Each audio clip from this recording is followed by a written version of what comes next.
Tudo bom, pessoal? Aqui é o professor Manuel. Vocês não me conhecem ainda, provavelmente. Eu dou aula para a segunda e para a terceira série, mas eu fui encarregado de preparar essa videoaula para você, que ficou de recuperação, para te ajudar nessa preparação, tá bom? Nesse vídeo eu vou abordar os conteúdos da Física 2, que é a do professor Vinícius, que é aquela parte de vetor e de leis de Newton, tá bom? Então, o primeiro tópico que eu quero abordar com vocês é soma de vetor. Então, vamos primeiro anotar aqui o título. Então, aqui eu já coloquei o título e fiz um desenho de um vetor. Basicamente, de forma resumida, vetor são setinhas. Todo vetor tem 3 características, vocês lembram delas? A primeira é o módulo. Professor, o que é o módulo? É o tamanho do seu vetor. Nessa minha representação, vamos contar em quadradinhos? Quantos quadradinhos tem o tamanho desse vetor? 3. Então, seria 3 unidades. Beleza? Segunda característica é a direção. A direção nada mais é do que o eixo que se desenhou ele. Nesse caso daqui, seria o eixo Y, a vertical. Esse outro vetor daqui, ó, qual que é a direção dele? Horizontal. E esse daqui? Diagonal. Pegou a ideia? Terceira característica é o sentido. O sentido é para onde ele está apontando. Nesse meu caso, ele aponta para cima. Você pode falar para cima ou que ele aponta para o norte. Nesse vetor que eu estou desenhando aqui, ó, qual que seria o sentido dele? Para a direita. E esse daqui? Para baixo. Ó, lógico, existem outras formas de representar. Por exemplo, o professor deve ter falado do I, J, K, né? É uma outra forma não tão comum no ensino médio de você representar. O I representa eixo X, o J eixo Y, o K profundidade. Nessa aula aqui de recuperação, eu não vou abordar esses versores, tá bom? Beleza, qual que é a ideia aqui? Soma de vetores, você vai pegar 2 ou mais vetores e vai somar. Só que soma vetorial não acontece do mesmo jeito que a soma tradicional, tipo 2 mais 2 dá sempre 4, normalmente, né? Mas se você pegar 2 vetores, cada um de tamanho 2, e somar, dependendo de como que você desenha esses vetores, nem sempre vai dar 4. Quer ver? Vou pegar 3 casos aqui com vetores que valem 2, para a gente trabalhar e ver como é que vai ser. Olha só. Então aqui, no caso 1, eu peguei 2 vetores que têm o mesmo módulo, só que olha só como que eu desenhei eles. Eles têm a mesma direção e o mesmo sentido. Nesse caso, eles se somam. Imagina que tem uma caixa e 2 pessoas vão puxar a caixa para o mesmo lado, fazendo a mesma força. Não é como se tivesse uma pessoa fortuna fazendo o dobro da força de cada uma delas? Não dá no mesmo? Então, é a mesma coisa aqui. Então, nesse caso, como é que você desenha o vetor resultante? Você vai desenhar uma seta que sai do primeiro e termina no último. Exatamente assim. Quanto que vale esse vetor? 4. Beleza? Vamos para o caso 2, então. Então aqui, pessoal, você tem um vetor, 2 vetores de mesmo módulo, mesma direção, mas sentidos contrários. Um puxa para cá, outro puxa para cá. Pensa em cabo de guerra. Se uma pessoa puxa para cá com uma força e a outra pessoa puxa para cá com a mesma força, quem ganha? Ninguém. É a mesma coisa aqui.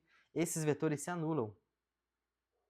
Então, quanto daria o vetor resultante? 0. Tá? Agora, um exemplo que não está desenhado. Se esse daqui vale 2 e esse daqui vale 4, como que ficaria o resultante? Ficaria um vetor para cá de 2 unidades, porque você fez 4 menos 2, vai dar 2. Pegou a ideia? Legal. Vamos para o terceiro caso aqui. Aqui eu coloquei 2 vetores de mesmo módulo, mas eles fazem 90 graus entre si, tá bom? Qual que é a ideia aqui? A ideia é que você vai duplicar cada um desses vetores. Imagina que você deu um Ctrl+C, Ctrl+V no vetor preto, e a cópia que você acabou de criar, você botou aqui, ó, onde o azul termina. Vou até desenhar pontilhado. Essa aqui é a cópia do vetor de preto, tá? Agora você vai copiar o vetor azul, e a cópia dela você vai botar onde o preto acaba. Ó, aqui, ó, tô fazendo pontilhado. Tá vendo que formou um paralelogramo aqui? Como que se desenharia o vetor resultante? Assim. Vai sair da bundinha deles e terminar na cabeça dessas linhas pontilhadas. De boa? Como que você pode fazer para descobrir esse carinha daqui, que eu vou chamar de x, o módulo dele? Você vai usar Pitágoras. Ó, x ao quadrado é 2 ao quadrado mais 2 quadrado. De boa? 2 ao quadrado é 4, que vai dar 4, isso aqui vai dar 8. Então, x é raiz de 8. Você pode deixar raiz de 8, ou se você quiser fatorar, 2 raiz de 2. Tanto faz, não tem problema não. Se você quiser ter uma noção, ó, raiz de 2 é aproximadamente 1,4. Então, é 2 vezes 1, vai dar aproximadamente 2,2, 2,8 de tamanho. Beleza? Fica ligado com isso, porque ainda na aula de hoje a gente vai ver a lei de Newton. E basicamente, quando você tem forças atuando no corpo e você calcular a força resultante, você vai fazer que nem eu fiz em um desses 3 casos. Força resultante é a mesma coisa que vetor resultante. Você está somando vetores. De boa? Então, isso é o essencial que você precisa de vetores. A gente já vai emendar com lei de Newton agora, tá bom? Deixa eu só mudar aqui a tela. Então, vamos lá, pessoal. Leis de Newton, assunto extremamente importante. Vamos lá. Basicamente, qual que é a ideia de leis de Newton? Se você souber quais forças atuam no corpo, você sabe o que vai acontecer com ele no futuro. E aí você consegue prever o movimento, prever o futuro, literalmente. De boa? Existem basicamente 3 leis de Newton. Você tem que saber o que cada uma delas enuncia e qual que é o número dela, tá bom? Então deixa eu ir anotando aqui para vocês, ó. A gente vai ter a primeira lei, a segunda lei e a terceira lei. Beleza? Começando pela primeira, o que ela fala pra gente? Ela fala que se a força resultante no corpo é 0, ele não tem aceleração. E o que é aceleração? Mudança da velocidade. Bora anotar isso? Vamos comigo, ó. Se a força resultante no corpo é 0, então a nossa aceleração é 0. O que isso quer dizer? Que a variação da velocidade é 0. Ou seja, a velocidade é constante. Se ele estava parado, continua parado. Se ele estava andando a 8 metros por segundo, ele vai manter esses 8 metros por segundo. Nem acelera, nem freia. Mantém. Fechou? Legal. Segunda lei de Newton. Ela fala o seguinte: se você tiver força resultante, então você tem aceleração. Ou seja, a sua velocidade vai mudar. Ela pode aumentar para mais se você acelerar, ou ela vai aumentar para menos se você frear. Vamos anotar isso. Se há força resultante, então há aceleração. Ou seja, há uma variação da velocidade, perfeito? E, matematicamente, quanto maior a força que você aplicar, maior é a aceleração que esse corpo vai ter, mantendo a massa constante. Então, matematicamente, a gente pode enunciar o seguinte, ó, a formulazinha. A força resultante equivale à massa do corpo vezes a aceleração dele, tá bom? Vamos destacar isso aqui. Perceba o seguinte, ó. Se essa massa for constante, quanto maior a força, maior a aceleração. Imagina o seguinte, imagina que você pegou um carrinho de supermercado vazio. Você dá um chute nele com 5 newtons. Pô, ele vai ter uma variação de velocidade, ele vai para frente. Pega o mesmo carrinho e dá um chute com o dobro da força. Ele não vai adquirir o dobro da velocidade inicial? Então ele vai percorrer uma distância maior também, até parar. Essa é a ideia.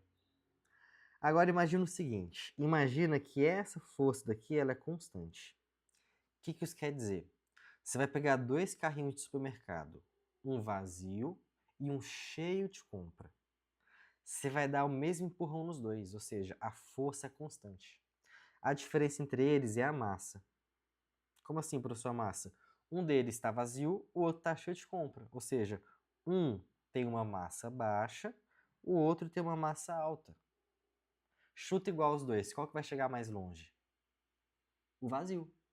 Opa, então mantendo a força constante, quem tiver a maior massa vai ter a menor aceleração. São grandezas inversamente proporcionais. Faz sentido? Legal, vamos seguir então. E o que significa essa força resultante aqui? Eu já te expliquei agorinha. Soma de vetores, né? Basicamente, você vai ver quais forças ajudam o movimento e subtrair das forças que atrapalham. Por que, professor, tem que ser nessa ordem? Porque se o corpo está dando para a direita, a força que está para a direita tem que ser maior do que a que está para a esquerda. Então, a força que ajuda sempre está apontando para o mesmo lugar que o corpo está indo. A que aponta para trás está atrapalhando. Perfeito? Legal. Dica para você.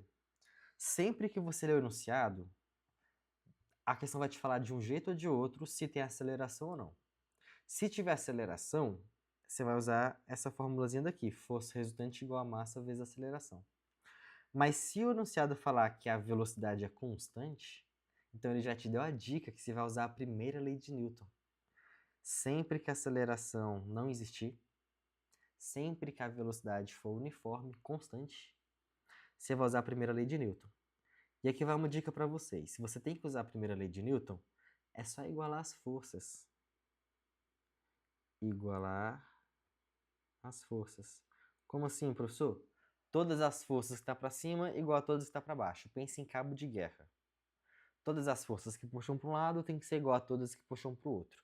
Já já a gente vai fazer exercícios disso. Só deixa eu explicar a terceira lei para vocês rapidinho. A terceira lei de Newton basicamente fala o seguinte: a força é uma interação entre dois corpos. Então, se dois corpos interagiram, não faz sentido só um deles sofrer essa força, os dois sofrem a força. Então, as forças, na verdade, elas são criadas aos pares. Uma delas a gente chama de ação e outra de reação. Essas duas forças a gente chama de par, ação, reação. Qual que é a ideia aqui? Você tem que pegar duas forças quaisquer e comparar para ver se elas formam um par, ação e reação ou não. Então, quais são as características de forças, ação e reação? Primeiro, tem que ter mesmo módulo e mesma direção. Mesmo módulo e direção. De boa? Segunda característica, sentido contrário.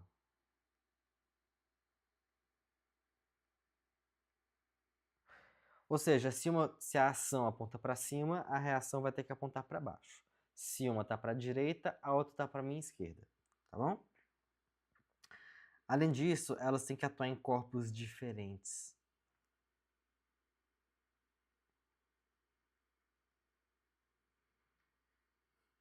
De boa? O último tópico tem que ter mesmo nome. O que eu quis dizer com isso? Se a ação é uma força-peso, a reação é uma força-peso. Se a ação é uma força normal, a reação é uma força normal. Pergunta: tem como a força-peso formar um par ação e reação com uma força normal? Não. Por quê? Porque elas não têm o mesmo nome. Pegou a ideia? É mais ou menos essa. Show? Vamos fazer uns exemplos para a gente treinar como é que isso aqui se aplica? Vou mudar a tela. Fique atento. Então, gente, coloquei um exemplo aqui, vamos interpretar ele, tá? Se tem esse bloco daqui, eu já te falei nos dados que a massa dele é 5 kg. Ele está ligado nessa corda aqui, preso nessa parede, tá bom? A gravidade vale 10, padrão. E na letra A eu estou te falando que ele está no equilíbrio. No equilíbrio determina a tensão. Pô, olha a dica. Se ele falou que está no equilíbrio, o que isso quer dizer? Quer dizer que você vai usar a primeira lei de Newton. Vamos voltar aqui, ó. Primeira lei de Newton, qual foi a dica que eu te dei? Você vai sempre igualar as forças. Primeiro você vai ter que desenhar as forças, né? Vamos lá. Nesse bloco, que forças tem nele? Tem gravidade? Tem gravidade. Então você vai desenhar força-peso. Tem corda? Tem corda, então vai ter uma tração. Tem força normal? Não, porque ele não está encostado em nada, tá bom? Então só tem essas duas forças aí, beleza? Vamos lá então. Se está em equilíbrio, o que a gente vai fazer? Vai igualar as forças. Pensa em cabo de guerra. Todas as forças que estão para cima tem que ser igual a todas que estão para baixo. Qual força está para cima? Tração. Qual força está para baixo? Peso. Então aqui tração vai ser igual a peso, beleza? Qual a formulazinha do peso? Vamos fazer embaixo, né? Massa vezes gravidade. Quanto que é a massa? 5. Quanto que é a gravidade? 10. Então, quanto que é a atração? 50. 50 o quê? Bananas? Newtons. Toda força é medida em newtons. Fez aí. Gente, se cair uma questão e falar que está em equilíbrio, você tem que dar risada, porque é o tipo de questão mais fácil de leis de Newton. Você desenha as forças e iguala. Força para cima igual a força para baixo, direita igual a esquerda. Pegou? Agora eu vou dar uma pequena mudada nesse exercício para fingir que tem aceleração, para ver como é que a gente faria. De boa? Vamos ver aqui. Simbora então, gente. Já desenhei aqui o exemplo 2. Você vai ter o corpo B pendurado, ligado ao bloco A por uma cordinha, tá bom? Não tem atrito, deixa eu anotar aqui, ó, sem atrito. Perfeito. Como é que a gente faz para achar a aceleração? Deixa eu descer a tela para não atrapalhar a câmera. Então vamos lá, primeiro passo. Vamos lá no corpo A. Não, no corpo B, vai. Que força tem no B? Para baixo você vai ter o peso do B e para cima você vai ter a tração, né? No corpo A, para a direita você vai ter a tração. Essas duas trações é a mesma tração, tá? Terceira lei de Newton, ação e reação. Você vai ter o peso do A, você vai ter a normal do A. Quem se cancela aqui? O peso do A com a normal do A. Então é como se elas não existissem. De boa? Então vamos lá. Se ele está perguntando qual a aceleração, é óbvio que eu vou usar a segunda lei de Newton. Então já vou escrever a formulazinha. Para o corpo A. A força resultante é a massa do A vezes a aceleração, né? Pense comigo, qual que é a força resultante aqui? No A. É a tração, né? Mas eu sei quanto que é essa tração? Não sei. Então primeiro eu vou ter que descobrir ela. Vamos ver, né? Eu vou escrever a segunda lei de Newton para os dois corpos, e fazer um sistema. Então vamos lá, pensa comigo. O B, sobe ou desce? Desce, né? Então qual força ajuda ele a descer? Peso do B. Qual que atrapalha o B? A tração. Agora pensa no bloco A. O A vai para a direita ou para a esquerda? Olha lá. Direita, né? Qual força ajuda ele para a direita? A tração. Qual que está contrário? Nenhuma. Então a única força que está nele está ajudando. Bora resolver o sistema, é só somar. Quem se cancela aqui? Tração. Ou seja, peso do B é a aceleração, massa do A mais massa do B. Vamos colocar os números? Quanto que é o peso do B? É massa vezes gravidade. Se a massa dele é 3, o peso é 30. Aceleração, eu não sei. A soma das massas dá 5. Passa dividindo, a aceleração é 6. Beleza? O que você vai fazer agora? Você vai pegar isso e substituir na equação aqui, ó, do corpo A. Tração é a massa do A, que é 2, vezes a aceleração, que é 6. Ou seja, a tração é 12 newtons. De boa? Bora pegar outro exemplo parecido, só que mais simples. Vai ser nosso exemplo 3. E é o último exemplo desse tópico, e depois a gente já muda, tá? Para você ver que é simples. Você tem uma caixa aqui, aí uma pessoa está puxando com uma força de, sei lá, 60 newtons. Bora supor que a massa dessa caixa é 5 kg. Quer fazer com atrito ou sem atrito? Bora pegar primeiro sem atrito, tá bom? Qual que é a aceleração nesse caso? Pô, segunda lei de Newton, força resultante é massa vezes aceleração. Qual que é a força resultante aqui? 60. Por que eu não desenhei peso normal? porque elas se anulam, então não faz diferença, tá? Volta para a conta. A força é 60, a massa é 5, a aceleração quero descobrir. Passo 5 dividindo, a aceleração é 60 sobre 5, que vai dar 12 metros por segundo ao quadrado. Fez aí. De boa? Deixa eu botar que isso aqui é sem atrito. Professor, faz agora com atrito para ver a diferença? Faço. Deixa só eu separar aqui.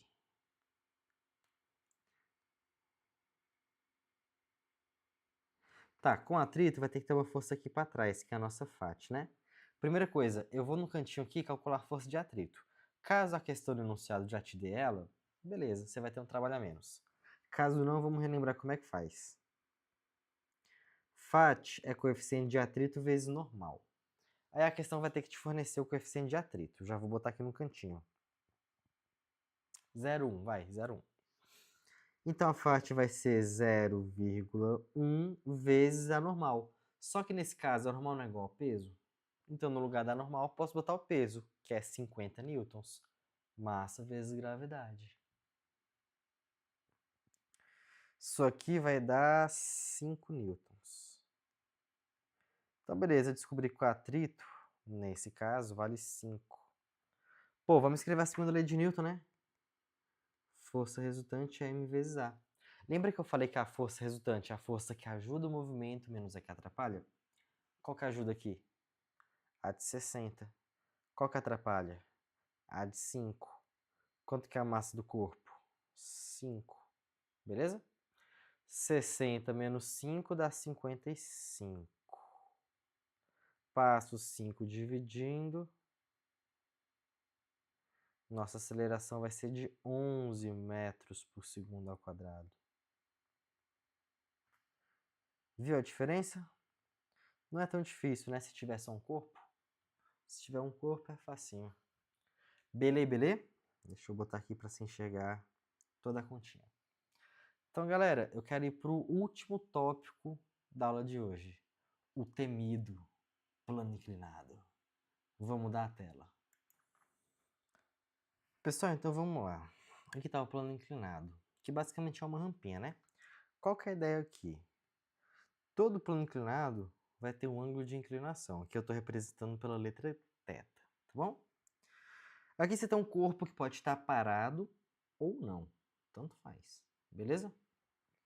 Aqui eu vou pegar um exemplo que ele está descendo, ele vai para baixo. Que forças tem aqui? Peso, normal e atrito. Peso está para cá, normal sempre 90 graus com a superfície, atrito contrário à tendência de movimento, beleza? Então vamos desenhando essas forças aqui, ó. Começando pelo peso. Eu estou desenhando o peso pontilhado porque vocês já sabem que no plano inclinado a gente não vai usar o peso, a gente vai usar as componentes. Tá, aqui está o peso. Aqui está a normal. Ficou tortinho. Aí. E o atrito está aqui para trás. Fechou? Próximo passo, você vai sempre decompor a força peso. Então, de roxo para cá, você vai ter o seu Px. Para cá, você vai ter o seu Py, de boa? A partir do momento que você desenha Px e Py, aqui, você não vai precisar do peso normal para mais nada, tá? Você pode até apagar ele. Por isso que eu desenhei pontilhado. Qual que é a ideia aqui também? Tá vendo esse ângulozinho daqui? Você pode decorar, tá? Ele sempre vai aparecer aqui, ó, entre o peso e o PY. Então aqui está o ângulozinho. Então pensa comigo, ó, Px é P vezes seno ou P vezes cosseno? O Px está com ângulo ou está sem o ângulo? Sem o ângulo, né? Então vai ser seno. Já o Py vai ser P vezes o cosseno do seu ângulo. Perfeito até aqui? Considerações. Que forças que se anulam aqui? Normal se anula com PY. Onde é que eu posso escrever aqui, ó? Normal vai ser igual ao PY. Perfeito? Posso falar que a normal é igual ao peso? Não, não pode não. A normal é igual ao PY. E o PY é igual ao quê? A isso daqui, ó. Peso vezes cosseno. Perfeito? Se esse corpo estiver em equilíbrio, a FAT vai ser igual ao PX. Caso não esteja, nesse meu exemplo não tá, ele vai descer. Então a força para baixo, o PX, tem que ser maior do que a FAT. Beleza? Então, na descida, eu vou escrever assim, ó. Segunda lei de Newton. Força resultante é igual a massa vezes aceleração. Qual que é a força resultante? É o Px. Qual que atrapalha? A FAT. Isso é igual a m vezes A, perfeito? Vamos tirar um zoom aqui. Tá. Dá para enxergar? Dá, né? Vamos desenvolver? Vamos pegar valores? Vamos fingir que a massa é 2 kg, o coeficiente de atrito é 0,1, o G é 10. O que mais que eu preciso? O ângulo vai ser 30 graus. Porque a gente já sabe o seno e cosseno, né? Vamos treinar. Seno de 30, meio. Cosseno de 30, 0. Vou arredondar para 0,8, tá? O correto seria 0,87, mas tudo bem. Vamos lá, digamos que eu queira aqui a aceleração. Vamos continuar aqui. Vamos lá, Px é P vezes seno, né? Então, mg, seno de 30 graus, menos a FAT, que é μ vezes normal, igual a m vezes A, perfeito? Vamos repetir aqui. mg, quanto que é o seno de 30? 0,5, isso aí. Menos coeficiente de atrito, vou chamar de μ por enquanto. Quanto que é normal? Hã? Não, não, não. Aqui, ó. PY. E o que é PY? P vezes cosseno. Então, vamos escrever assim, ó. Peso vezes cosseno de 30 é m vezes A. Beleza? Vamos colocar todos os dados agora? Dá para cortar a massa, né? Por quê? Porque todos os termos têm ela. Agora sim, colocando os termos G, 10 vezes 0,5, menos o μ é 0,1, gravidade 10, cosseno de 30, 0,8. Isso aqui é igual ao A. Tá vendo? 10 vezes 0,5, 5. 0,1 vezes 10, 1. Então, 0,8 igual a A. Portanto, nossa aceleração é de 4,2 metros por segundo ao quadrado. Fez sentido para você? Espero que sim. De boa? Então, pergunta rápida. Posso falar que a força resultante aqui é o Px? Não, não posso. Força resultante é a força que ajuda menos a que atrapalha. Então, a força resultante aqui, eu até escrevi, vamos destacar aqui, ó. A força resultante é o Px menos a FAT, subtração de vetores. Que nem a gente aprendeu no comecinho da aula, cadê? Aqui, ó. Aquele caso que está acontecendo é esse daqui. É como se essa força aqui fosse o Px e essa daqui fosse a força de atrito. Perfeito? Então vamos voltar lá para baixo. Beleza. Então, galera, aqui está a nossa aula de hoje. Espero que tenha te ajudado para essa prova de recuperação. Sugiro que você refaça todos os exemplos que eu fiz aqui nessa aula. E, se possível, pega as provas que o professor passou, a A1, A2 e A3, e refaz as questões. É um bom treino para a prova. De boa? No dia da prova, não desespera, ela tá tranquila. A gente quer saber mesmo se você sabe o basiquinho mesmo, beleza? Mas estuda, não deixa de estudar, beleza? Qualquer dúvida, é só procurar os professores durante a semana. Estamos à sua disposição, beleza? Obrigado e bons estudos.